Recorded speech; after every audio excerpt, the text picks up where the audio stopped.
was a tale of two cities, or better yet, two countries this past December 3rd, when voters went to the polls across Venezuela and in selected locations around the world to re-elect political firebrand Hugo Chavez to an additional 6-year term as president.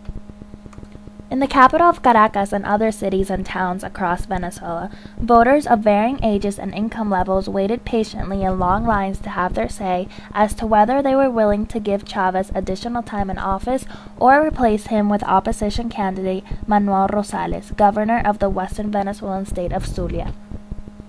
It was a bit different story here in Florida, however, where expatriate Venezuelans who reside in the southern United States, many of them affluent, gathered at Miami's Orange Bowl to cast their ballots. The difference for those at the Orange Bowl was no lines and no waiting. For that they could have given thanks to the man in charge of the local balloting, Chavez's man in Miami, Venezuelan consul Antonio Hernandez Borgo. Borgo and his staff recruited more than 400 volunteers representing all political factions in Venezuela to oversee the voting in Miami, where more than 16,000 Venezuelans, including some who described themselves as exiles from the Chavez regime, had registered in advance. That figure represents the largest concentration of Venezuelans anywhere in the world outside Venezuela. A festive atmosphere prevailed among those who lingered in the environs of the Orange Bowl after casting ballots, visiting with friends and mingling with local politicians, including Miami Mayor Manny Diaz.